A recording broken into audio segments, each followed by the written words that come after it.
आता लक्षणं जसं तुमच्या शरीरात जेवढे ऑर्गन आहेत तितके अवयव आहेत, प्रत्येकाला कॅन्सर होऊ शकतो आणि त्याची लक्षणं बदलत जातात. अच्छा, आता कॉमन कॅन्सर विषयी बोलू आपण. बरं. सगळ्यात महत्वाचा तोंडाचा कॅन्सर. तोंडाचा कॅन्सर, ऍक्च्युली ओळखणं सगळ्यात सोपं आहे, पण पेशंट सगळ्यात लेट ह्याचे येतात.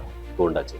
कारण त्यांना माहित असतं आपण तंबाखू खातोय, तोंडात चट्टा आलेले असतात, तोंडामध्ये गाठी आलेल्या असतात, गळ्यात गाठी येतात, ही सर्व त्याची पण त्यांना लक्षणं कारण लक्षात येत नाहीत. हा त्यांना डॉक्टरकडे जायचं नसतं, कारण डॉक्टरकडे गेलं तर तो सांगेल तंबाखू बंद कर, हे त्यांना करायचं नसतं. अगदी अगदी अगदी. त्याच्यामुळे ती लोक फार लेट तसंच अंगावर काढतात. कारण खूप सोपं आहे. तोंडामध्ये माझ्या जखम असेल, गाठ असेल, बरेचदा ही गाठ पेनलेस असते, म्हणजे दुखत नाही. बरोबर. म्हणजे आपल्याला तुम्हाला तोंड आलेलं बघतो आपण, हा. तोंड आलेली जी जखम असेल दुखतं खूप, हाताना चरचरतं, पण कॅन्सरची जखम बरेचदा दुखत नाही, चरचरत नाही, त्यामुळं लोक त्याला निग्लेक्ट करतात. बरोबर. तर तोंडामध्ये कुठलीही गाठ होणे, कदाचित ती आतमध्ये दिसत पण नसेल, दिसत नाही, बघत नाहीत, दाट ढिले होणे, तोंड सुद्धा उघडत नाही लोकांचं, तोंड उघडत कुठून नाही. बघणार अगदी, बिचारे. अगदी. तर हे सगळी परिस्थिती झालेली असते. म्हणजे पहिलं लक्षण जर आपण म्हटलं तर ज्याचं तोंड पूर्ण उघडते हा. तो निरोगी तो माणूस. निरोगी माणूस. बरोबर.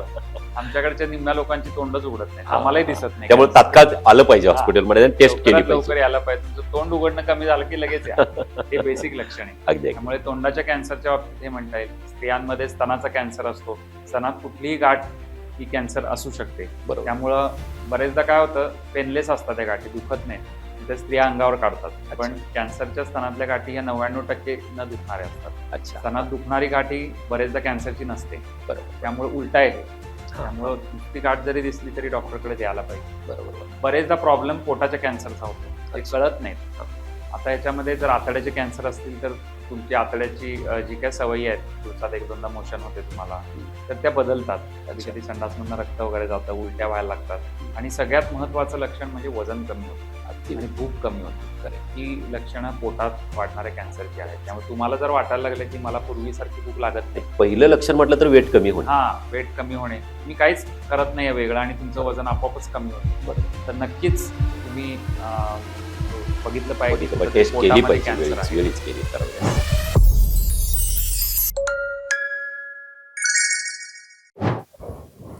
नमस्कार. उत्तुंग भरारी डॉक्टर स्पेशल या कार्यक्रमामध्ये आपल्या सर्वांचं हार्दिक स्वागत. प्रथम आमचं चॅनल सबस्क्राईब करा आणि एकापेक्षा एक चांगल्या मुलाखती ज्या तुमच्या उत्तम आरोग्यासाठी आणि दीर्घायुष्यासाठी उपयोगी असतील या पाहायला मिळतील. मित्रांनो, कॅन्सरचा विळखा वाढतो हाचा विषय आहे मुलाखतीचा. कारण 828 कोटी आजची भारत जनता जर धरली, जगाची लोकसंख्या, तर या 828 कोटीमध्ये साधारणपणे 5.5 कोटी लोकांना कॅन्सर झालेला आहे. भारतामध्ये जर 144 कोटी जनता धरली तर 20 लाख लोकांना कॅन्सर झालेला आहे. भारतातलं हे प्रमाण कमी आहे, पण जर तो डिटेक्ट झाला तर हे प्रमाण वाढू शकतं. जर हॉस्पिटलमध्ये आलात आणि ती तपासण्या केल्यानंतर मात्र हे प्रमाण नक्कीच वाढण्यासारखं आहे. फक्त लोकांमध्ये अवेअरनेसपणा वाढावा, लोकांमध्ये कॅन्सरबद्दलची जागरूकता निर्माण व्हावी, या दृष्टिकोनातून आजचा हा विषय आहे आपला. कॅन्सरचा विळखा वाढतोय. होरायझन हॉस्पिटल सांगलीचे प्रसिद्ध कॅन्सर तज्ज्ञ तुम्हाला माहिती आहे डॉक्टर श्रीनिकेतन काळे यांच्यासोबत आपण भरपूर वेळा बोललेलो आहोत. आणि आजच्या मुलाखतीच्या माध्यमातून कॅन्सरची व्याप्ती, कॅन्सरची लक्षणं, कॅन्सरची कारणे आणि कॅन्सरचे अत्याधुनिक उपाय याच्या मुलाखतीच्या माध्यमातून आपण घेऊया. प्रसिद्ध कॅन्सर तज्ज्ञ होरायझन हॉस्पिटलचे सर्वेसर्वा डॉक्टर श्रीनिकेतन काळे. नमस्कार डॉक्टर. नमस्कार डॉक्टर, आपल्या जवळजवळ 8 ते 10 मुलाखती झालेल्या आहेत. होय. आणि खऱ्या अर्थानं बऱ्याच लोकांपर्यंत आपण पोहोचलोय. बरेच लोक आपल्याशी अटॅच्ड आहेत आणि बऱ्याच वेळेला फोन येतो की या पद्धतीचं सर लक्षण आहे, काय करायला पाहिजे. आम्ही नक्कीच तुमच्या हॉस्पिटलमध्ये पाठवतो आहोत. तर आज सुद्धा या कॅन्सर सारख्या गंभीर आजारानं अनेक लोक त्रस्त आहेत. जे लोक येत आहेत, ज्यांना लक्षणं जाणवल्यानंतर येत आहेत, त्यांना तो डिटेक्ट होतो, तो स्टेप तुम्ही सांगता, पहिली, दुसरी, तिसरी स्टेप, आणि त्यामधून असंख्य रुग्णांना तुम्ही दिलासा दिलेला आहे. आणि साधारणपणे हे प्रमाण एक 30 ते 35% प्रमाण जे आहे बरं होण्याचं, तर त्यामध्ये नक्कीच काही कुटुंबामध्ये हा आनंद सुद्धा तुम्ही देण्यामध्ये नक्कीच तुमचा हा हातखंड आहे. आणि तुम्ही नक्कीच अनेक कुटुंबामध्ये कॅन्सरशी लढा देणाऱ्या जे रुग्ण आहेत त्यांना बरे करून आनंद तुम्ही दिलेला आहे. तर कॅन्सरचा विळखा वाढतोय, अजून सुद्धा हा गंभीर आजार सर्वांपर्यंत येतो आहे. तर ह्याची नक्की लक्षणं काय, ह्याची व्याप्ती कशा पद्धतीने आहे आणि हा आजार का होतो, हे सर्व आमच्या प्रेक्षकांना आज इथे जाणून घ्यायचं आहे. तर कॅन्सरची व्याप्ती वाढण्याची वेगवेगळी कारणं काय सांगा? मला वाटतं आता मी दरवर्षी एक मुलाखत आपण करतोय बरोबर. या विषयावरती आणि वेगवेगळे विषय घेतोय कॅन्सर मधले. तर ह्यावेळी आपण अगदी बेसिकला जायचं ठरवलंय की बाबा कॅन्सर होतोय कशामुळं, वाढतोय कशामुळं आणि आपण काही त्यात करू शकतो का नाही. तर हे बघायचं आपल्याला, थोडीशी चर्चा त्याविषयी करायची आहे. तर बेसिकली 2 गोष्टी महत्वाच्या आहेत त्याच्यात. एक आहेत की आपल्या समाजाचं ओव्हरऑल जे वय आहे, म्हणजे जगण्याचं वय ज्याला म्हणतो आपण, ते वाढत आहे आता. तर भारतात जरी बघायला गेलं तरी लाईफ एक्सपेक्टन्सी अराउंड 75 वर्षापर्यंत पोहोचलेली आहे. 75 पण लोक छान असतात. आता जसं वय वाढत जातं तसं कॅन्सर होण्याचं प्रमाण वाढत जातं. हे नॅचरल, हे एज ओल्ड विजडम ज्याला म्हणतो हे आहेच. त्यामुळं जसं आपली पॉप्युलेशन ही एजिंग व्हायला लागलेली आहे, हळूहळू आता जपानमध्ये वगैरे बघितलं तर म्हाताऱ्या लोकांची संख्या तरुणांपेक्षा जास्त आहे. आपल्याकडे अजून ते दिवस आले नाहीत. आपल्याकडे अजूनही तरुण लोक जास्त आहेत आणि त्यांचा नंबर वाढतोय. पण एजिंग पॉप्युलेशन ही वाढते, त्यामुळे ऑब्व्हियसली कॅन्सरचं प्रमाण वाढते. दुसरी गोष्ट, एज्युकेशन लेवल सुद्धा आता वाढलेले आहे. जवळजवळ 70 ते 80% जागरूकता झालेली आहे.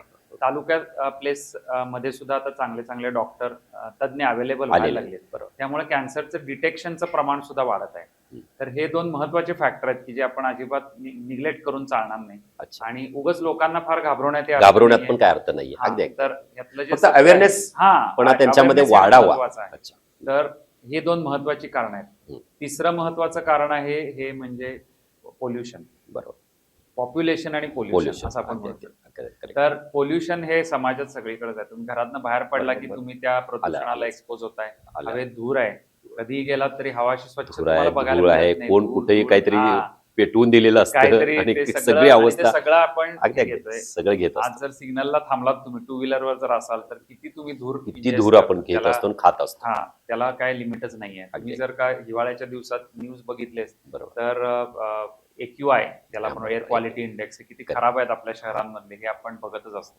तर हे पोल्युशन हे सगळ्यात मोठं कारण कॅन्सर वाढीसाठी आहे. त्याच्यानंतर पुढचं कारण आहे आपण जे खातोय ते, त्याच्यातनं जी पेस्टिसाइड्स, कीटकनाशकं फवारण्यात येतात. अर्थात ही कीटकनाशकं फवारतात हे आपल्या शेतकरी मित्रांचं उत्पन्न वाढवायचं ते फवारतात. त्याच्यात काही त्यांचा वाईट उद्देश कुठलाच नसतो. परंतु शेवटी हे एक केमिकल आहे आणि हे केमिकल एकदा फवारलं, एकदा त्या पानांवर जाऊन बसलं आणि ते आपण भाज्या म्हणून खाल्लं, कितीही त्या चांगल्या धुतल्या, काहीही केलं तरी ते पूर्णपणे जाऊ शकत नाही आणि ते आपल्या भाजीत आलंच, आपल्या आतड्यात येणारच आहे. त्यामुळं जे जेनेटिकली थोडेसे ससेप्टेबल आहेत, म्हणजे काय तर तुमचं गुणसूत्र जी आहेत ही तितकीच महत्वाची आहे. आता तुम्ही बघाल काही फॅमिलीजमध्ये लोक खूप जगतात, 90-100 वर्षापर्यंत जगणारे लोक असतात. त्यांचे आजोबा आजी जगलेले असतात की त्यांचे अनुवंशिकता चांगली आहे म्हणायचे, अनुवंशिकता चांगली आहे, त्यांचे जीन्स चांगले असतात, ते फाईट करतात ह्या सगळ्या गोष्टी. निरोगी पिढ्या आल्या ते देव देणगी आहे, त्याला तुम्ही काही नाही करू शकत. पण ज्यांच्या गुणसूत्रात काही प्रॉब्लेम्स असतात की आता हे सगळे फॅक्टर काय करतात, बेसिकली तुमच्या गुणसूत्रांवर अटॅक करून त्याच्यामध्ये चेंजेस करतात. तुमची जर फायटिंग पॉवर असेल, तुमच्या गुणसूत्रातले जे ज्याला डिफेक्ट्स आहेत ते रिपेअर करण्याचं मेकॅनिझम तुमचं जर चांगलं असेल तर तुम्ही त्यातनं सर्व्हाइव्ह होता. ते चांगलं नसेल तर ते डिफेक्टिव्ह गुणसूत्र किंवा DNA हे डिवाइड होत जातात आणि त्या पेशीचं रूपांतर कॅन्सर.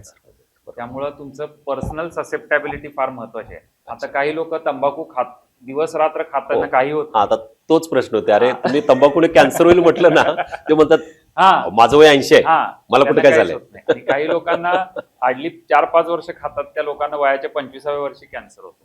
तर हे तुमच्या गुणसूत्रांवर पण अवलंबून आहे. आता हे बोलत असतानाच मी तंबाखूकडे पण येतो. तंबाखू किंवा तंबाखूजन्य पदार्थ, बेटल नट किंवा सुपारी, या चुना, मावा, या सगळ्या गोष्टी या आपल्याकडे स्पेशली कॅन्सरला फार मोठं कारण आहे. निकोटीन जास्त प्रमाणात आपल्याला त्याच्यामध्ये जातं आणि केमिकल जातात. असं म्हणतात की साधारणतः आपल्या एरियामध्ये 30% अडल्ट पॉप्युलेशन किंवा वयस्क जे आहेत 18 वर्षाच्या पुढचे, असे 30% लोक व्यसन करतात. असं एक प्रमाण आहे, स्पेशली ग्रामीण भागामध्ये. तर हे 30% खूप मोठा नंबर आहे जर तुम्ही आपली पॉप्युलेशन बघितलं. सगळे तरुण वर्गच त्याच्यामध्ये प्रत्येकाचं तोंड भरलेलंच आहे. तुम्ही जर सकाळच्या वेळी 9 वाजता गेलात तर सगळ्या पानपट्ट्या फुल असतात, दिवसभराची सोय करून लोक जातात. तर ह्या सगळ्या गोष्टी तंबाखू वाढीला किंवा कॅन्सरच्या मोठ्या प्रमाणात जे आज दिसून येते त्यासाठी. आता तुम्ही तंबाखूचा विषय घेतलेलाच आहे तर डॉक्टर, आता अल्कोहोल, दारूचं पण थोडंसं बोलूया. दारूचं पण प्रमाण आपल्याकडे खूप वाढतंय. पूर्वी दारू हे एक उंची लक्षण समजलं जायचं, हाय सोसायटीचं समजलं जायचं. हा. तो एक क्लास दारू प्यायचा. बरोबर. दुसरा एक अतिशय कामगार वर्ग की ज्याला दिवसातली दुःख विसरायचे तो क्लास दारू प्यायचा. पण आता या दोन्हीच्या मधला मध्यम वर्ग सर्वात जास्त दारू सर्वात पितो. जास्त बरोबर. परवाच एक न्यूज आली होती पेपरामध्ये की सांगली जिल्ह्यातलं मागच्या इयर ऑन इयर हम्म. 40% उत्पन्न ह्या उत्पादन शुल्क विभागाचं वाढलेलं आहे, कारण तेवढा दारूचा कप वाढलेला आहे. तर बरोबर. ह्या गोष्टी सुद्धा तितक्याच महत्वाच्या तितक्याच आहेत. महत्त्वाच्या. अल्कोहोल आणि तंबाखू किंवा अल्कोहोल आणि स्मोकिंग जर तुम्ही एक साथ केलं तर त्याची ऍक्शन ही 1+1 2 न होता 1+1 4 होते. अच्छा. ह्याला सुपर ॲडिटिव्ह इफेक्ट म्हणतात, कारण या Correct. दोन्ही गोष्टी एकमेकांसोबत जर गेल्या तर त्याची ऍक्शन ही जास्त असते. जास्तच. कॅन्सर व्हायचं प्रमाणे दुपटीपेक्षा चौपट होऊ शकतं. अच्छा. त्यामुळं दारू हे सुद्धा एक महत्वाचं कारण आहे. मित्रांनो, लक्षात आलं का? आता डॉक्टरांनी तंबाखू आणि दारूबद्दल सांगितले, म्हणजे तंबाखूमधून निकोटीन ज्यादा प्रमाणात घ्याल आणि दारूमधून अल्कोहोल ज्यादा प्रमाणात घ्याल, आणि हे जर एकत्र आलं तर मात्र मृत्यू अटळ आहे. अटळ लक्षात घ्या. हे अतिशय चांगल्या पद्धतीने समजून घ्या ना आजपासूनच, की हा. मुलाखत बघितल्या तुम्ही दारू आणि तंबाखू हे बंद केलं पाहिजे. लक्षात घ्या. एकानं जरी सोडलं तरी आपलं सक्सेस झालं म्हणायचं. नक्की. डॉक्टर, आता AQI म्हटलं तर AQI हा मग शहरामध्ये जास्त प्रमाणात पेशंट सापडतील का याच्यामुळे?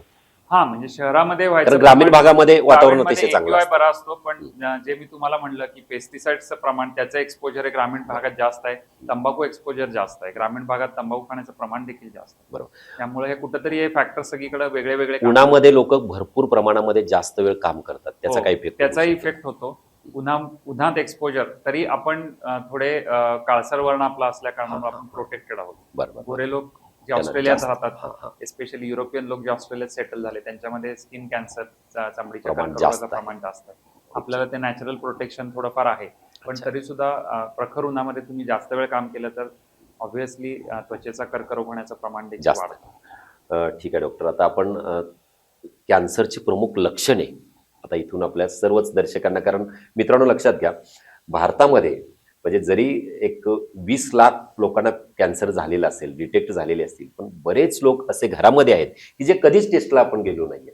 तर आता ही कॅन्सरची लक्षणं कशी ओळखायची आहेत आपण डॉक्टरांकडे समजून घ्या. डॉक्टर काय सांगा? तर लक्षणं, जसं तुमच्या शरीरात जेवढे ऑर्गन आहेत तितके अवयव आहेत, प्रत्येकाला कॅन्सर होऊ शकतो आणि त्याची लक्षणं बदलत जातात. अच्छा. आता कॉमन कॅन्सर विषयी बोलू आपण. बरोबर. सगळ्यात महत्वाचा तोंडाचा कॅन्सर. तोंडाचा कॅन्सर ऍक्च्युली ओळखणं सगळ्यात सोपं आहे, पण पेशंट सगळ्यात लेट ह्याचे येतात. तोंडाचे. कारण त्यांना माहित असतं आपण तंबाखू खातोय, तोंडात चट्टा आलेले असतात, तोंडामध्ये गाठी आलेल्या असतात, गळ्यात गाठी येतात, ही सर्व त्याची पण त्यांना लक्षणं आहेत. कारण लक्षात येत नाहीत. हा, त्यांना डॉक्टरकडे जायचं नसतं, हा. कारण डॉक्टरकडे गेलं तर तो सांगेल तंबाखू बंद कर, हम्म, हम्म, हम्म. हे त्यांना करायचं नसतं. अगदी अगदी अगदी. त्याच्यामुळे ती लोक फार लेट तसंच अंगावर काढतात. कारण खूप सोपं आहे. तोंडामध्ये माझ्या जखम असेल, गाठ असेल, बरेचदा ही गाठ पेनलेस असते, म्हणजे दुखत नाही. बरोबर. म्हणजे आपल्याला तुम्हाला तोंड आलेलं बघतो हा. आपण, तोंड आलेली जी जखम असेल दुखतं खूप, हाताना चरचरतं, हा. पण कॅन्सरची जखम बरेचदा दुखत नाही, चरचरत नाही, त्यामुळं लोक त्याला निग्लेक्ट करतात. बरोबर. तर तोंडामध्ये कुठलीही गाठ होणे, कदाचित ती आतमध्ये दिसत पण नसेल, दिसत हे नाही, बघितलं पण बघत नसेल. नाहीत, हा. दात ढिले होणे, तोंड सुद्धा उघडत नाही हो लोकांचं. तोंड उघडत कुठून नाही. बघणार अगदी- काहीतरी अगदी बिचारे. बरोबर, अगदी बरोबर. तर हे सगळी परिस्थिती झालेली असते. त्यामुळे म्हणजे पहिलं लक्षण जर आपण म्हटलं तर ज्याचं तोंड पूर्ण उघडते हा. तो निरोगी तो माणूस. निरोगी माणूस. बरोबर. आमच्याकडच्या निम्म्या लोकांची तोंडच उघडत नाही, हा. आम्हालाही दिसत नाही. त्यामुळे तात्काळ आलं पाहिजे हॉस्पिटलमध्ये आणि टेस्ट केली लवकरात पाहिजे. लवकर यायला पाहिजे. तुमचं तोंड उघडणं कमी झालं की लगेच या. हे बेसिक लक्षण आहे. अगदी अगदी. त्यामुळे तोंडाच्या कॅन्सरच्या बाबतीत हे म्हणता येईल, स्त्रियांमध्ये स्तनाचा कॅन्सर असतो, स्तनात कुठलीही गाठ ही कॅन्सर असू शकते. बरोबर. त्यामुळं बरेचदा काय होतं, पेनलेस असतात त्या गाठी, दुखत नाहीत, मग त्या स्त्रिया अंगावर काढतात. अच्छा. पण कॅन्सरच्या स्तनातल्या गाठी ह्या 99% न दुखणाऱ्या असतात. अच्छा. स्तनात दुखणारी गाठी बरेचदा कॅन्सरची नसते, बरोबर. त्यामुळे उलटा आहे. हा. त्यामुळे नुसती गाठ जरी दिसली तरी डॉक्टरकडे यायला पाहिजे. बरोबर. बरेचदा प्रॉब्लेम पोटाच्या कॅन्सरचा होतो, ते अच्छा. कळत नाहीत. हा.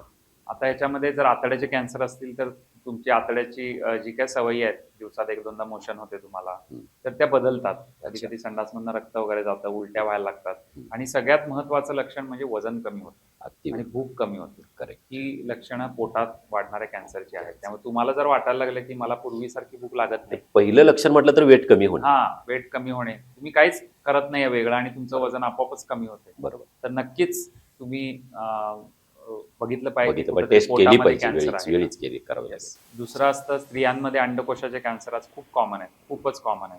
तर ह्याची लक्षणं काय, ह्याची काहीच लक्षणं नसतात, आणि बरेचदा या स्त्रिया पोटात पाणी वगैरे झाल्यावर पोट फुगल्यावर आमच्याकडे येतात. बरोबर. तर हे सगळे प्रॉब्लेम्स आहेत, कारण पोटातले कॅन्सर आपण वरून नाही ओळखू शकत. त्यामुळे थोडंसं सजग राहायला पाहिजे. काहीतरी आपल्या शरीरात बदल घडतायत, हे आपल्याला कळलं कळलं पाहिजे. पाहिजे, वेगळे पण काहीतरी हा, जाणवलं. कशाचे डॉक्टर कॅन्सर. आता मध्ये कसं मध्येच मी तुम्हाला थांबवतोय की महिलांमध्ये प्रमाण जरा जास्त वाटतंय, हो, काय ह्याचं रिझन वेगळं काय असू शकते? ह्याचं वेगळं रिझन तसं स्पेसिफिक रिझन काही नाहीये. हा, पण अनुवंशिक कॅन्सर जे आहेत म्हणजे स्तनाचा कॅन्सर असेल किंवा अंडकोशाचा असेल, हा. ह्याचं प्रमाण समूह स्त्रियांमध्ये वाढताना मला आढळून येते. अच्छा. ह्याचं कारण नक्की कळत नाहीये, बरं. पण बऱ्याच आता ग्रामीण भागातल्या स्त्रियांमध्ये देखील स्तनाचा कॅन्सर वाढतोय. आता जर तुम्ही आमच्या इव्हन टेक्स्टबुकमध्ये बघायला गेलात तर स्तनाच्या कॅन्सरचं महत्त्वाचं कारण हे वेस्टर्नाइज लाईफस्टाईल किंवा पाश्चिमात्य जीवनशैली, पाश्चिमात्य खाणं ह्याच्यात आहे. कारण त्यांच्याकडे हे प्रमाण खूप जास्त आहे आपल्यापेक्षा. अच्छा. आपण त्या मार्गाने चाललो आहोत. पण बरं. खेड्यात सुद्धा हे वाढतंय, त्यामुळे ह्याला नक्की कारण अजूनपर्यंत सापडलेलं नाहीये. कदाचित जसं आपण डिस्कशन केलं की खाण्यामधले पदार्थ, खाण्यामधले पेस्टिसाइड हे पण असू शकतं. तर हे अच्छा. आपण जरा ह्याच्यावर संशोधन सजग व्हायला राहिलं हवं. पाहिजे, पण आपण याच्यावरती सजग राहिलं राहिलं पाहिजे. डॉक्टर आता सर्वसाधारण तपासण्या यासाठी कोणत्या करायच्या? कारण बऱ्याच लोकांना असं वाटतं की या टेस्ट ज्या तपासण्या असतात ह्या खूप महाग असतात, पण तरी सुद्धा कुठल्या कराव्यात प्रथम? सर्वप्रथम ह्यातलं महाग काही नाहीये. अच्छा. महाग कोणत्याही महाग गोष्टींनी याची डिटेक्शन होत नाही. अच्छा. सगळ्यात महत्वाचं म्हणजे आपल्या स्वतःवर लक्ष ठेवणं आणि सेल्फ एक्झामिनेशन आम्ही म्हणतो. अच्छा. तर तोंडाचं बघायचं असेल, आरशात उभा राहा, तोंड उघडा, टॉर्च टाका बरं. आणि आरशात बघा तुम्हाला कुठे जखम दिसते का, कुठं गाठ दिसते ओके. का, आणि तोंड उघडते का? तोंड उघडते का, एवढं जरी बघितलं तरी तुम्हाला कळेल की काहीतरी प्रॉब्लेम चालू आहे. स्तनाचा कॅन्सरला स्त्रिया स्वतःच्या हाताने स्वतःच एक्झामिनेशन करू शकतात. त्याला सेल्फ ब्रेस्ट एक्झामिनेशन म्हणतात. आता ह्याच्यावर खूप स्टडी जगभर झालेले आहेत आणि असं म्हणतात की कुठल्याही तपासणीपेक्षा हातानं स्वतःच्या स्तनाची केलेली तपासणी हे स्त्रीसाठी सगळ्यात बेस्ट आहे, की जे अगदी लवकर कॅन्सर डिटेक्ट करू शकते. लगेच ती कुटुंबाशी हो, बोलून लगेच अगदी आणि एक रुपयाचा खर्च नाही. हा, तर ह्या गोष्टी महत्वाच्या आहेत. पोटाच्या कॅन्सरमध्ये मला असं वाटतं की साधारण वयाच्या 35 नंतर प्रत्येकानं वर्षात एकदा एक सोनोग्राफी करावी आपली, म्हणजे ज्याला आपण अल्ट्रासाऊंड म्हणतो. तर तेवढं जरी केलं त्याच्यामध्ये बऱ्याच गोष्टी कळू शकतात. मी असे बरेच पेशंट्स किंवा बरेच लोक बघितलेत माझ्या ओळखीच्यातले पण, की काहीही कारण नसताना त्यांनी सहजच किंवा अमेरिकेच्या व्हिसासाठी वगैरे सोनोग्राफी केल्यानंतर कॅन्सर डिटेक्ट. हे खूप कॉमन आहे. त्यामुळे ही तपासणी अतिशय हार्मलेस आहे. रुटीन चेकअप मध्ये सोनोग्राफी पोटाची फक्त ब्लड चेक केलं जातं. हा, ब्लड चेक करतात. हा, तेवढंच. त्याच्यासोबत हे सोनोग्राफी करणं खूप गरजेचं आहे. त्याच्यामध्ये बऱ्याच गोष्टी ज्या तुम्हाला डोळ्याला दिसत नाही ते अगदी पहिल्या दुसऱ्या स्टेजमध्ये तुम्हाला कळू शकतात. दुसरं ट्युमर मार्कर्स म्हणून असतात कॅन्सरमध्ये. म्हणजे काय, तर काही रक्ताच्या तपासण्या असतात जे कॅन्सरला स्पेसिफिक असतात. म्हणजे आतड्याच्या कॅन्सरला स्पेसिफिक तपासणी, प्रोस्टेट कॅन्सरला स्पेसिफिक तपासणी, त्या जरी तुम्ही केल्यात तरी त्यातनं तो कॅन्सर तुम्हाला होऊ लागलेला आहे का हे कळू शकतं. आता त्यात एक गंमत सध्या चालू आहे. सध्या कामगारांचे हेल्थ चेकअप बरेच होतात. तर गव्हर्नमेंट तर्फे जे इन्व्हेस्टिगेशन करतात त्यात CEA नावाची एक तपासणी केली जाते, जी आतड्याच्या आणि फुफ्फुसाच्या कॅन्सरमध्ये वाढलेले असतात ते गोष्टी. तर बऱ्याच लोकांचे ते वाढलेले लेवल्स येतात. आता हे काय येतात माहिती नाही. कदाचित त्या लॅबचं थोडं स्टँडर्डायझेशन वेगळं असेल म्हणून येत असेल किंवा नॉन स्पेसिफिक कारणाने येत असेल. पण मी गेल्या वर्षात इतके पेशंट बघितले, इतके नॉर्मल आहेत ते लोक, त्यांना काही झालेलं नाही, की लेवल नॉर्मल 5 असते, माझी 8 आलेली आहे, तर मला कॅन्सर झालाय का म्हणून दाखवायला येतात. म्हणजे यात चुकीचं काही नाहीये, गव्हर्नमेंटचे चुकीचं नाहीये आणि अवेअरनेसनं ते येत आहेत हे गरजेचं आहे. पण ह्याच्यामध्ये हे थोड्याशा फॉल्स गोष्टी पण येऊ शकतात. म्हणजे म्हणून थोडंसं सजग राहूनच तपासण्या कराव्यात. कारण काय होतं, थोडंसं वाढले म्हणल्यावर तो माणूस जातो टेन्शनमध्ये की मला कॅन्सर झालाय म्हणून, आणि त्याची मानसिक अवस्था पूर्ण ढासळलेली असते. मग तो आल्यावर त्याला आम्ही रिअश्युरन्स करतो की बाबा घाबरू नको, अजून एखाद्या लॅबमध्ये हे रिचेक कर, आणि दुसरं काही सोनोग्राफी असेल, एक्सरे असेल, हा, हे गरज आहे. त्यामुळे नुसत्या तपासण्या करत राहणे तितकं बरोबर नाही. त्याचं एकदा करायला हरकत नाही, नक्कीच हरकत नाही. फार खर्च नाही आहे या गोष्टींचा, त्यामुळे करावी. प्रत्येक पेशंटच्या मनामध्ये हा एक प्रश्न असतो की बरेच लोक हे अनुवंशिक असतात, तर कॅन्सर हा किती प्रमाणामध्ये अनुवंशिक असतो आणि कशा प्रकारे? साधारण 5 ते 10% कॅन्सर हे अनुवंशिक असतात, 90% नसतात. हा, तर बेसिकली स्त्रियांमध्ये हे प्रमाण जास्त आहे. मी तुम्हाला मगाशीच बोलता बोलता सांगितलं होतं की अंडकोशाचा किंवा ओव्हरी कॅन्सर, युटराईन कॅन्सर आणि ब्रेस्ट कॅन्सर हे एकमेकांचे भावंड आहेत आणि ते मोस्टली जेनेटिकली ट्रान्समिट होतात. याचं प्रमाण सर्वात जास्त आहे. म्हणजे एखाद्या स्त्रीला जर ब्रेस्ट कॅन्सर असेल आणि तो 50च्या आत झाला असेल तर तो अनुवंशिक असायचे प्रमाण जास्त. त्यामुळं त्या स्त्रीच्या मुलींना होण्याची शक्यता नाकारता येत नाही. त्यांनी थोडं सजग राहायला पाहिजे. आणि याच्यामध्ये काही टेस्ट पण अवेलेबल आहे. आता जीन मॅपिंग करू शकतो आपण. म्हणजे इव्हन मी जरी गेलो तरी माझं पूर्ण जीन ते मॅप करून ह्याच्यात कुठले म्युटेशन्स आहेत आणि तुम्हाला कुठल्या कॅन्सरला तुम्ही 30 ते 40 हजार रुपये त्या तपासण्या होतात. पण अशा पद्धतीने आपण याचा शोध लावू शकतो की मला कशाचा ससेप्टेबिलिटी आहे का, मला काही जेनेटिक प्रॉब्लेम आहे का, तर त्याविषयी मी जागरूक राहू शकतो. आता ह्या स्टेप मध्ये सांगाल तर कशा प्रकारे सांगाल? म्हणजे ही पहिली स्टेप म्हणजे दुसरी काय विषयच नाही, पण तरी सुद्धा म्हणजे अवेअरनेस दाखवायचा म्हटलं तर कसा दाखवा? हा, आता कॅन्सरच्या स्टेजेस असतात. आपण जसं म्हणतो, आता माझ्याकडे बरेच लोक येतात की आमचं कॅन्सर किती टक्के आहे. तर कॅन्सर आम्ही टक्क्यात मोजत नाही, आम्ही स्टेजेस मध्ये मोजतो. तर स्टेज 1 मध्ये त्या अवयवाला तो लिमिटेड असतो. म्हणजे आता तोंडाचा कॅन्सर स्टेज 1 मध्ये तोंडातच तो असतो. स्टेज 2 मध्ये तो थोडासा वाढतो पण तिथंच लिमिटेड असतो, कुठेही पसरत नाही. तिसऱ्या स्टेजला तो पसरायला लागतो. म्हणजे काय, तिसऱ्या स्टेजला गळ्यामध्ये गाठी येतात, ही तिसरी स्टेज. आणि चौथ्या स्टेजला तो बाकीच्या शरीरात पसरतो. म्हणजे तोंडाचा कॅन्सर फुफ्फुसात जातो, तोंडाचा कॅन्सर लिव्हरमध्ये जातो, ही चौथी स्टेज. आता चौथ्या स्टेज मधला पेशंट शक्यतो बरा होत नाही, प्रमाण खूप कमी असतं. तिसऱ्या स्टेजपर्यंत आपण त्या पेशंटला बरं करू शकतो. त्यामुळे आपला एम काय असला पाहिजे की तिसऱ्या स्टेजच्या आत हा पेशंट आपला आमच्याकडे किंवा कुठल्याही तज्ञाकडे जावा आणि उपचार करून पहिल्या दुसऱ्या स्टेजमध्ये जवळजवळ 90% पेशंट बरे होतात. डॉक्टरने आपल्याला 4 स्टेप सांगितल्या, आपण तिसऱ्या चौथ्या स्टेप मध्ये जायलाच नको. आता चौथ्या स्टेपचे पेशंट जास्त आहेत. आमचे 70% पेशंट चौथ्या स्टेप. पण तुम्ही जर पहिल्या दुसऱ्या स्टेप मध्ये आला, आपणच ओळखायचं सर. लक्षात घ्या, आपलं शरीर जे आहे ते कुठल्या प्रकारे चालू आहे, काय बदल होत आहे हे आपण ओळखलं पाहिजे. डॉक्टरांनी जी लक्षणं सांगितली त्या तुम्ही ओळखा आणि तात्काळ हॉस्पिटलमध्ये येऊन काही टेस्ट ज्या करणं गरजेचं आहे त्या आपण जरूर केलं. खूप छान होतं. तर डॉक्टर, आता नेमकं त्यामध्ये म्हणजे अनुवंशिक मध्ये एखादा पॉझिटिव्ह आला तर कशा प्रकारे तो काळजी त्याने घेतली? हा, आता तुम्ही पॉझिटिव्ह जर आलात तर तुम्ही ससेप्टेबल आहात, ह्याचा अर्थ तुम्हाला कॅन्सर होईलच असं नाही, हे पहिलेच डोक्यातनं काढा. त्या टेन्शन मध्ये जाऊ नका. तुम्हाला नॉर्मल लोकांपेक्षा चान्स जास्त आहे, म्हणून तुम्ही थोडी काळजी घेतली पाहिजे. अनुवंशिक आहात म्हणून. हा, तर तुम्ही काय करायचं, आता समजा स्तनाचा कॅन्सर असेल, तुम्हाला अनुवंशिकता पॉझिटिव्ह आली, तर साधारणतः वयाच्या 30 नंतर प्रत्येक वर्षी मॅमोग्राफी करणं गरजेचं आहे. आणि त्याचबरोबर मी जसं म्हणलं की सेल्फ ब्रेस्ट एक्झामिनेशन, स्वतःच्या हाताने स्वतःच्या स्तनाची तपासणी करून कुठं गाठी येत नाहीत ना हे बघणं गरजेचं आहे.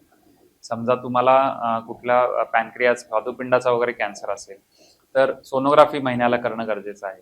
त्या कॅन्सरप्रमाणे काही टेस्ट करून आपल्याला हा झाला तर नाही ना, हे बघा, तुम्हाला हा होणे किंवा न होणे हे अवॉइड करणं खूप अवघड आहे, पण तुम्ही काळजी घेऊन तो लवकर डिटेक्ट करून बरं नक्की होऊ शकतो. त्यामुळे हे टेस्ट करणं गरजेचं आहे. डॉक्टर, कॅन्सरची लक्षणं माहिती आपण, त्याची कारणे आणि त्याच्यावरती अत्याधुनिक उपाय आपण आपल्या हॉस्पिटलमधून आपण तुम्ही म्हणजे सांगणारच आहात.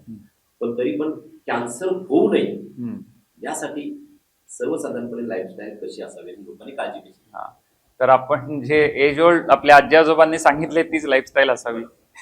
वेळेत झोपावं, वेळेत उठावं, झोप चांगली पाहिजे, 7 ते 8 तास झोप पाहिजे, हे फार महत्वाचं आहे. कारण झोप नसेल तर तुम्हाला ताण येतो, ताण आला तर शरीरातल्या प्रत्येक अवयवावर त्याचा इफेक्ट होतो. आणि स्ट्रेस हा एक फार मोठा फॅक्टर आहे की ज्याच्यामुळं म्युटेशन्स होऊन कॅन्सर होऊ शकतो. त्यामुळं झोप महत्वाची आहे. दुसरा आहार खूप महत्वाचा आहे. तर जसं मी म्हणलं की पेस्टिसाइडचं प्रमाण जेवढं कमी ठेवता येईल तेवढं ठेवावं. आता ऑर्गॅनिक व्हेजिटेबल्सचं प्रमाण वाढतंय, लोकांचा अवेअरनेस वाढतोय, तेही घेतलं पाहिजे. ग्रीन लिफी व्हेजिटेबल किंवा ज्याला पालेभाज्या म्हणतो, ह्या प्रोटेक्टिव्ह असतात. जेवढं जास्त तुम्ही पालेभाज्या खाल तेवढं चांगलं तुमच्या आरोग्यासाठी. त्याचं कारण असं आहे की पालेभाज्यांमुळे फायबर मिळतं. फायबर मिळाल्यामुळं त्यामुळं तुमच्या पचनशक्ती, पोट साफ होतं, पोटामध्ये साठून राहत नाहीत. जरी पेस्टिसाइड असले तरी ते साठून राहत नाहीत, व्यवस्थित पोट साफ होतं. त्याच्यामुळं आता पाश्चिमात्य जगात आतड्याचं कॅन्सर त्याच्यामुळे जास्त आहे. ते लोक व्हेजिटेबल्स एवढे खात नाहीत, ते लोक नॉन व्हेजिटेरियन डाएट जास्त खातात. त्याच्यामुळे कॉन्स्टिपेशनचं प्रमाण जास्त आहे आणि त्याच्यामुळे आतड्याच्या कॅन्सरचं प्रमाण जास्त आहे. त्यामुळे व्हेजिटेबल्स महत्वाचे आहेत. फ्रुट्स खूप महत्वाचे आहेत. रंगीत फळं खायला पाहिजेत, कलिंगड असतील, जी त्या सीझन मध्ये जी येतात, आंबे असतील, हे सगळे तुम्ही खाल्ले पाहिजेत. फळं हे रोजच्या तुमच्या जेवणात असली पाहिजेत, त्याच्यामुळे देखील कॅन्सर प्रोटेक्शन मिळतं. दुसरी गोष्ट आहे व्यायाम. सगळ्यात महत्वाचा फॅक्टर व्यायाम आहे. आठवड्यामध्ये सर्वसाधारण रोज एक 45 मिनिटं तरी व्यायाम हा 5 दिवस आठवड्यातला व्हायला पाहिजे. 2 दिवस तुम्ही सुट्टी घेऊ शकता.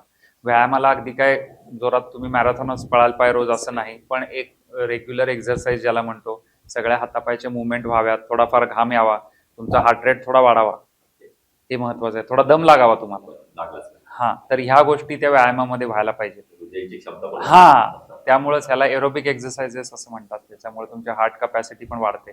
तर हा व्यायाम मल्टिपल स्टडीजमध्ये दाखवले की जे रेग्युलर एक्सरसाइज करतात त्यांच्यात कॅन्सरचं प्रमाण हे सिग्निफिकंटली कमी असतं.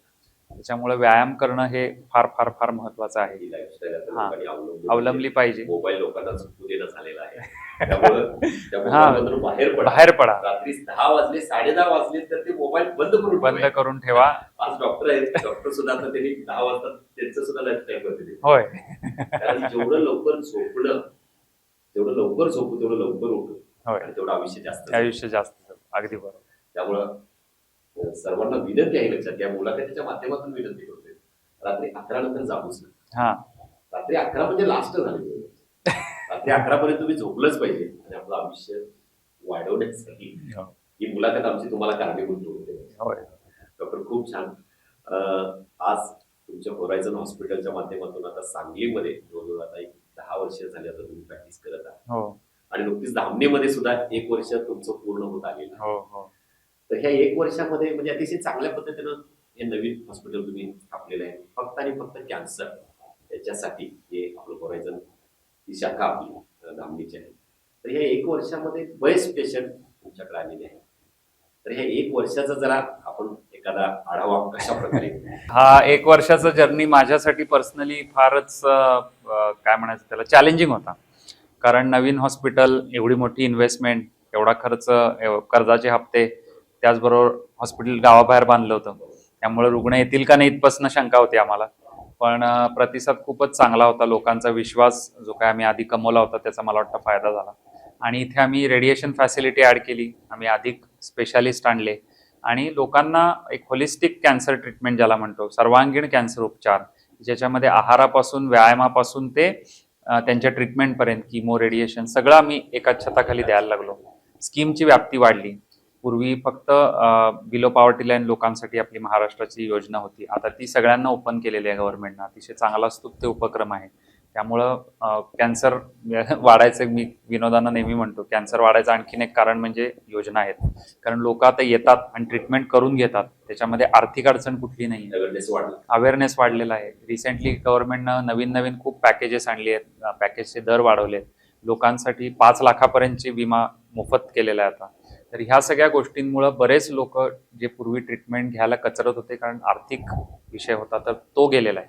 त्यामुळे आमच्याकडे आता म्हणाल तर ऑलमोस्ट 80% पेशंट हे मोफत उपचार घेतात ह्या गव्हर्नमेंटच्या स्कीम्समुळे.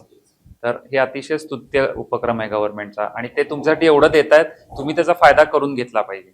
आणि आता लोक करून घ्यायला लागलेत. त्यामुळं जवळ आमच्या कामात सुद्धा खूप आमच्या कामात इम्प्रूव्हमेंट झाली आणि टोटल नंबर ऑफ पेशंट सुद्धा आमचे खूप वाढले आधीपेक्षा. गोरगरिबांना त्याचा फायदा अगदी म्हणजे ज्यांच्याकडे काही सुद्धा नाही आहे. हो हो, अगदी शेतमजुरापासून सगळे आज येऊन मोफत उपचार करून घेऊ शकतात. त्या लोकांना खायची प्यायची पण सोय मिळते. रुग्णांना येण्या जाण्याचं एसटीचं भाडं, रोजचं सकाळ संध्याकाळचं जेवण, हे सगळं आम्ही त्या योजनेअंतर्गत देऊ शकतो. त्यामुळे या चांगल्या गोष्टी समाजासाठी करतायत. समाजाने त्याचा फायदा करून घेतला पाहिजे आणि ते घेत आहेत असं मला वाटतं. कारण ज्या संख्येनं आता लोक येतात, विश्वास ठेवतात, ट्रीटमेंट करून घेतात, तर हे सगळं खूपच म्हणजे वाखाणण्याजोगं आहे. समाजाचं सुद्धा कौतुकच आहे की एवढ्या कुठून लोक येतात. जतपासून येतात, आटपाडीपासून येतात, 90 किलोमीटर गाव आहेत, पण रेडिएशनला रोज येतात ते लोक. म्हणजे हे त्यांचं कौतुक आहे बाबा. त्यांना हे कळलेलं आहे की हे केलं तर आपण बरं होऊ शकतो. त्यामुळे आपण जे काय अवेअरनेस क्रिएट आता करतोय याचा उपयोग कुठेतरी होतोय हे आम्हाला दिसून आलं. गेल्या वर्षभरात मला वाटतं ते एक वेगळी गोष्ट. असे बरेच लोक मिळाले की आम्ही तुमचे युट्यूबवर व्हिडिओज बघितले, हे बघितले आणि त्यातनं आम्हाला अवेअरनेस येऊन आम्ही इथे आलो. तर हे थोडंसं पॉझिटिव्हिटी मला लोकांच्यात आता बरीच दिसतीये. ही चांगली गोष्ट आहे आणि असा चांगला जर्नी झाला वर्षभराचा आणि पुढे ह्याच्यापेक्षा चांगला करायचा आमचा इरादा आहे. फक्त आता गेल्या वर्षभरामध्ये म्हणण्यापेक्षा जवळजवळ 10-11 वर्षापासून तुमची प्रॅक्टिस अतिशय जोमानं सुरू आहे. नवीन आता इकडे सुद्धा नवीन टेक्नॉलॉजी तुम्ही आणलेली आहे. तर आता टेस्ट पासून म्हटलं तर पूर्ण ऑपरेशन पर्यंत कशा प्रकारची आपली नवीन टेक्नॉलॉजी आता आमच्याकडे सगळंच पुरेशी आहे का? हा, तर आता आमच्याकडं सगळेच डायग्नोस्टिक फॅसिलिटीज आहेत. पॅथॉलॉजी लॅब पासून, सिटी स्कॅन पासून, सोनोग्राफी वगैरे सगळे रुटीन टेस्ट अवेलेबल आहेत. ऑपरेशन तर आम्ही करतोच. आता आम्ही थोडंसं मिनिमली इन्व्हेसिव्ह किंवा दुर्बिणीनं कॅन्सर शस्त्रक्रियाचं प्रमाण वाढवायला लागलोय. स्कीममध्ये पण आता हळूहळू ते इन्क्लूड व्हायला लागले आहेत, की ज्याद्वारे आम्ही अन्ननलिकेचं ऑपरेशन असेल पूर्ण दुर्बिणीनं करतो, किंवा पोटात मोठ्या आतड्याचं असेल दुर्बिणीनं करतो. म्हणजे फार मोठा छेद घ्यायला लागत नाही पोटावर. पेशंट लवकर रिकवर होतात, लवकर कामाला लागू शकतात, त्यांना त्रासही कमी होतो, ब्लिडिंग कमी होतं. हे सर्व त्याचे फायदे आहेत. पूर्वी हे साध्या साध्या ऑपरेशनमध्ये वापरायचे, पण आता कॅन्सरमध्ये याचं प्रमाण वाढतं. तर आता आम्ही हे सर्व फॅसिलिटीज द्यायला लागलेलो आहोत. रेडिएशन मशीन आमचं जे नवीन आलंय त्याच्यावर रोज 80 ते 100 पेशंट ट्रीटमेंट घेतात. शेवटी इतके चांगले आणि इतकी महागडी इक्विपमेंट आज लोकांना मोफत ट्रीटमेंट देत आहेत, तर ही एक फार मोठी अचिव्हमेंट आहे. पुढे रोबोटिक्सकडे आमचा जायचा इरादा आहे. तर ह्या सगळे फ्युचर आमचे प्लॅन्स सुद्धा रेडी आहेत. आता कसं कसं प्रोग्रेस होते बघून आम्ही त्याच्यामध्ये जाणार आहोत, आणि जास्तीत जास्त रुग्णांना त्याचा फायदा मिळावा. म्हणजे रुग्ण केंद्रित ही आपली ट्रीटमेंट असावी असं मला नेहमी वाटतं. ज्यावेळी आम्हाला असं वाटेल की रोबोटिक ट्रीटमेंट घ्यायला इथले समाज आता तयार आहे, किंवा इथे तेवढे पेशंट्स अवेलेबल आहेत, तेव्हा नक्कीच आम्ही ते उपलब्ध करून देऊ. त्यामुळं आणि त्या रुग्णाला बेस्ट आहे ते आपण द्यावं. आपल्याला जे चांगलं वाटते ते देण्यात अर्थ नाही. रुग्णाचा पहिले विचार करून त्या पद्धतीने आपण जर ट्रीटमेंट घेत गेलो तर रुग्णांचाही आपल्यावर विश्वास राहतो, आणि पेशंट बरं व्हायचं प्रमाणही वाढतं. शेवटी ते महत्वाचं आहे. सगळ्यात महत्वाची गोष्ट कोर ते आहे की पेशंट बरा व्हायला पाहिजे. मित्रांनो, कॅन्सरचा विळखा वाढतोय हा विषय आजचा आहे, आणि डॉक्टरांनी खूप छान कॅन्सरची लक्षणं आणि त्याच्यावरती कशा पद्धतीने आपण उपाय करू शकतो, कशा पद्धतीने मात करू शकतो, आणि तुमचं लाईफस्टाईल सुद्धा तसं जर चांगल्या पद्धतीने तुम्ही बदललात तर नक्कीच आपण या कॅन्सरवरती विजय प्राप्त करू शकतो. तर डॉक्टरांनी खूप छान मुलाखत डॉक्टरांनी दिलेली आहे. पण जाता जाता डॉक्टर, लाखो प्रेक्षक हा कार्यक्रम पाहतायत, परत आणखी एखादा शेवटचा संदेश सर्वसामान्य लोकांना आपण काय? सर्वसामान्य लोकांना एकच संदेश राहील. जो सर्वसामान्य काय, माझा स्वतःलाही मी तोच संदेश देतो की स्वतःच्या शरीराकडे लक्ष द्या. आपण आपल्या मुलांकडे लक्ष देतो, बायकोकडे देतो, आई वडिलांकडे देतो, शेताकडे देतो, कामाकडे देतो, स्वतःकडे राहतो. त्यामुळे स्वतःकडे लक्ष द्या. आज मला काय बरोबर वाटत नाहीये एवढं सुद्धा तुम्हाला कळलं पाहिजे. कालच्या दिवसापेक्षा आज मला काहीतरी वेगळं वाटतंय. काहीतरी वेगळं हे वाटतं. म्हणजे मी डॉक्टर म्हणून सुद्धा सांगतो की प्रत्येक दिवस सेम नसतो. एखाद दिवशी आपला मूड पण चांगला नसतो, आपण थकलेलो असतो. एखाद दिवशी आपण खूप एलेटेड असतो, आपण खुश असतो, आपल्याला सगळं छान वाटत असतं. पण जर तुम्हाला थकल्यासारखं असेल, किंवा डिसइंटरेस्टेड असेल, वजन कमी होतंय, भूक लागत नाहीये, ह्या जरी गोष्टी प्रमाणापेक्षा जास्त दिवस राहतायत असं वाटलं तर लगेच डॉक्टरांचा सल्ला घ्या. त्यामुळे मला असं वाटतं की टेक होम मेसेज एवढाच आहे की तुम्ही स्वतःच्याकडे लक्ष द्या. स्वतःला जे हार्मफुल गोष्टी आहेत त्यापासून दूर राहावा, व्यसनांपासून दूर राहावा. एक चांगली निरोगी जीवनचर्या तुम्ही अंगीकारली पाहिजे, आणि आपल्या शेजाऱ्यांनाही सांगितली पाहिजे, आपल्या कुटुंबियांकडनं ते करून घेतलं पाहिजे, मुलांकडनं व्यायाम करून घेतला पाहिजे. शेवटी ह्या गोष्टी महत्वाच्या आहेत. आणि एस्पेशली स्त्रियांना मी सांगू इच्छितो की बऱ्याच स्त्रिया या लाजे खातर असेल किंवा काही गोष्टींमुळे असेल लवकर पुढे येत नाही. एस्पेशली घरामध्ये आज्या असतात. आता हे अगदी स्पेसिफिक आहे आमच्यात की आज्या ज्या घेऊन येतात लोक, त्यांचे कॅन्सर वाढलेले असतात, कारण ते सांगत नाही. घरातली मुलं कामाला जातात, सगळ्यांची कामं चालू असतात, त्यांना कुठं मी त्रास देऊ हा विचार असतो. त्यामुळे ती बाई सांगत नाही. स्तनाचा कॅन्सर अगदी फुटून बाहेर आल्यावर ती सांगते. त्यामुळं हे कृपया करू नका. आपल्या घरातल्या जे काही सिनियर सिटीजन्स आहेत त्यांना देखील मधनं विचारत जावा, आई तुला काही त्रास नाही आहे ना, त्यांच्याशी थोडं बोललं पाहिजे. महिलांसोबत संवाद वाढला पाहिजे. तर ह्या गोष्टी जर केल्या, मला वाटतं आमच्या कॅन्सरमध्ये आमच्या टाटा मेमोरियल हॉस्पिटलचं ब्रीदवाक्य आहे, cancer is curable if detected early. Cancer हा पूर्ण बरा होतो जर तुम्ही लवकर त्याचं निदान केलं तर. त्यामुळं हे क्रक्स ऑफ द मॅटर आहे. त्यामुळे एवढं लक्षात ठेवा आणि निरोगी राहा. खूप छान डॉक्टर. मित्रांनो, पहा, लक्षात घ्या, नवे गोरे दिवसाचे 24 तास असतात. आता मी प्रत्येक वेळेला सांगतो, त्यामुळे एकच तास आपला आहे. बरोबर. की कुठल्याही बाबानं, भावानं किंवा कुठल्या पत्नीनं, मुलीनं त्यांना कुठे सांगितलंय बाबा एवढे कमवायचे आहेत पैसे, एवढे कमवल्याशिवाय थांबायचं नाही, असं काही नाही. लक्षात घ्या, आपण आपल्या हौसेला कमवतो. त्यामुळे स्वतःकडे वेळ द्या. पहिल्यांदा स्वतःला वेळ द्या. 1 तास आपला आहे, किमान पाऊण तास 1 तास वॉकिंग करा, व्यायाम करा.